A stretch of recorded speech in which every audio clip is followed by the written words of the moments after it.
Alright guys, welcome back to Formula 1 news. George Russell has doubled down on the confidence that Mercedes will once again be back on top for next season compared to their rivals, but also controversy over driver ratings, the team principals dramatically disagreeing with the drivers themselves on what the ranking should be for 2022. Very much enjoy your thoughts in the comment section below. Hit the like button if you enjoy. Subscribe if you're new as always. I would greatly appreciate it. First of all, let's dive into this. These are what the team principal believe were the best drivers for the season. They do this every year. They give each team principal gives their rating, and these were the overall scores as a result of things. So these are the top 10, and honestly, I think this is kind of faded, to be perfectly honest. Verstappen P1, obviously. Leclerc P2, totally understandable. Then we've got Russell, Hamilton, then Perez P5. Perez to me is in my opinion way too high, to be honest. I don't think he had a particularly good season. 2 race wins in that Red Bull, not particularly impressive, and was way off the pace for a large majority of it. Lando Norris 6th, seems to be underselling him massively. Now, I know people are saying, it's kind of tough to say where Norris is, but he demolished Riccardo, delivers, I think he maximizes that McLaren week in, week out, and some were having Norris up into even 2nd position in this, so to have him down in 6th from the team principals seems like there is an awful lot of, let's just say, car bias in these rankings from the team principals. Now, you're not exactly expecting it to be flawless, but I thought it'd be a bit better than this, to be honest. Then Carlos Sainz in 7th. I thought Sainz was solid, but, I'd kind of put him on a similar par to Perez,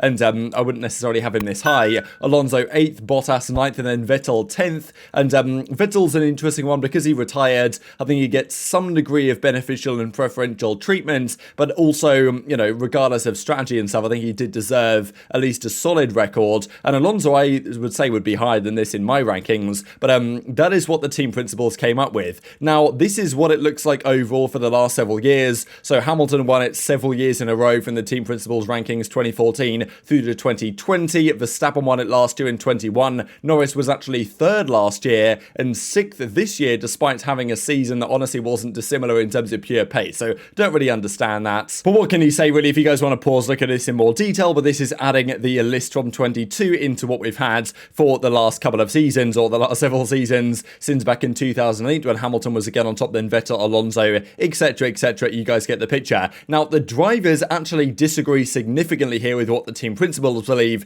This is the drivers' ranking. So P1, P2, the same. Now, I believe every driver voted in this apart from Hamilton. I don't know why. Maybe he was busy or something. Who knows? But I think Hamilton didn't vote in this. Every other driver on the grid did. So this is what they came up with. So Verstappen P1, Leclerc P2, same as what the team principals did. Then Hamilton tied 3rd with Russell. To me, this is actually about right. I think those guys are on very similar level this season. I'd maybe have Hamilton slightly higher in mine, but I think this is a reasonable analysis. Then Norris 5th. I think that's probably fair enough. If not, some would put him higher, some would put him about here, but I don't think he deserves to be lower than 5th for me. Alonso then 6th. Again, some would say higher. Alonso has the biggest fan support in the entirety of Formula 1. I think I saw recently they did an F1 World Cup, but it wasn't really a World Cup. It was just the drivers in a popularity contest. Alonso won it for I don't know how many years in a row, but he always wins it against Hamilton, as he has done this time again in the finals. Then Sainz gets P7 here, maybe fair enough. Then Albon is tied with Vettel and Perez for 8th place. I thought it was interesting that Albon was given so much credit here by the drivers themselves. Maybe they realise how bad that Williams is. And look, Norris destroyed Riccardo in the same way that Albon destroyed Latifi. Now,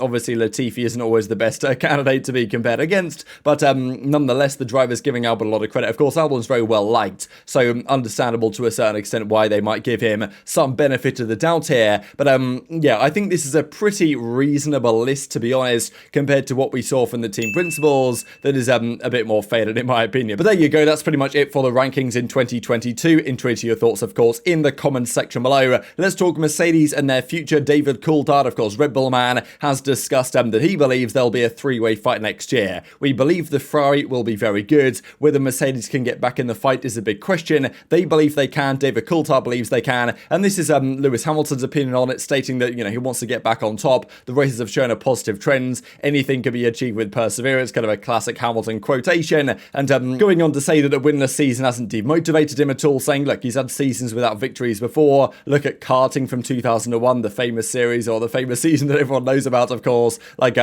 anyway, he's just saying that, look, it's not he's being exactly has been his first rodeo having a winless season, although he's done it for the last 15 years until 2022, and saying that some results even felt like victories despite not having any. And that's actually what Toto Wolff kind of described, and the other Mercedes guys in the video that I'll share with you guys a little bit here in just a second, they were talking that their victory in Brazil felt like they just won a world championship with all the hard work they'd put in, knowing that they were moving in the right direction, knowing they've got the potential to unlock it. And also there was something said by Mike Elliott where he said that after Barcelona and the update they brought there, they understood the car, and the regression they took in Baku and Monaco wasn't necessarily because they didn't understand something. It was more that actually making the changes to their car was a slow process, and for this year they can go back to the drawing board with certain elements to a certain extent and fix those problems from the start, and that's going to give them some degree of advantage. And George Russell has indicated he's very excited for their potential, knowing what he's seen from their car, from I'm sure the simulator, from the confidence in the factory, that they have the potential to kind of get where they need to be, because the teams have a good idea going into a new season where they're going to be relative to their previous car. And if Mercedes believe they're going to take a massive step forward,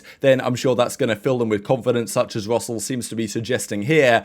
Of course, they don't know how good they're going to be compared to their opposition, and that's the key question. Even multiple journalists have come out and stated, Norbert Haugrette, now in fairness, former VP of Mercedes-Benz Motorsport, so, probably he's got some bias involved, but he says, look, Mercedes will not start as badly in 23 as 22. They'll make Ferrari's life under new management difficult, and, whether they can compete firmly with Red Bull Racing for the championship, that remains to be seen, but the Silver Arrows will pursue this goal methodically and uncompromisingly, but, I'm sure they were probably doing that in 2022, but it didn't work out then. And those were some similar sentiments echoed here by Toto Wolff and others, Mike Elliott and the head of their engine department. They didn't really discuss too much in this video. I mean, they talked about a lot, but nothing was really said too much. But you got some indication of the way their season was going and some element of confidence going forwards. Now, of course, it doesn't really matter so much what Mercedes does if the other teams are incredibly competitive again. Of course, Red Bull don't have too many questions around them. They've got the penalty. They've also got the driver drama.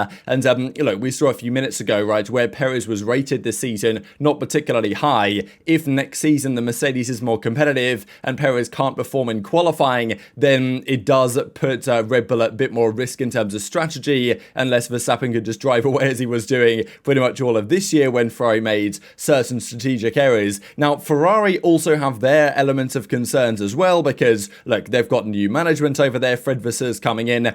I'm sure that is going to create some degree of chaos. Now, at the same time, their car might be very good. There's been a lot of discussion about their power unit, that last season they had to turn it down substantially after the first few races. I think we saw that, to be honest, in their performance. After having what looked like the best power unit in the first few races, now, apparently due to reliability concerns now being resolved, I think there were some spark plug discussions that the engine was just blowing up every weekend, basically. Now, they could supposedly recover 15 horsepower. I think we've heard various numbers from 15 ranging up to like 30 horsepower, the difference that might make. It's a relatively significant difference. It's not necessarily groundbreaking in terms of they're going to be dominating 1-2 every weekends, but nonetheless, that is an advantage for Ferrari, especially if they can resolve their other issues. So next year's Ferrari is probably going to be damn good. Whether they can solve their other problems, the strategy, the operational stuff that really costed their season from, the first Spain onwards, really, it was a bit of a nightmare for them. That's probably what will hold them back from winning a championship, if they are to be held back from winning a championship, rather than the actual car that they have at the end of the day. Now, speaking of who's going to be the best of the rest of the season, because I think it's kind of obvious that it should again be a Mercedes, Red Bull, Ferrari fest at top for now. Who's going to be the fourth best team? Will it be Alpine? Can Alpine even become the third best team or something? Will McLaren be there? It seems doubtful to me, but possible. Now, Aston Martin are making some serious strides, and there's so much positive energy emanating from the Aston Martin camp right now. Don't really know what to make of it. Is it just Alonso doing Alonso things, or are they really confident they can do something here? Because Alonso reckons that potentially Aston Martin can fight for the championship within 2 or 3 years, admitting that this season probably isn't going to happen. Like, it'd be remarkable if it does. I'd love to see the Aston Martin be more competitive, because I must say it was really entertaining at the end of the season when Vettel and even Stroll at times were, in the mix, right? In the mix on the Sunday, in position to pick up some good points, maybe even get to a P7, P6 and beyond. Like, and even Vettel led a race briefly. Okay, pit stop drama or whatever back in Kota, but nonetheless it happens. So, Alonso's hoping stepping into that seat now can work out and pay dividends for them,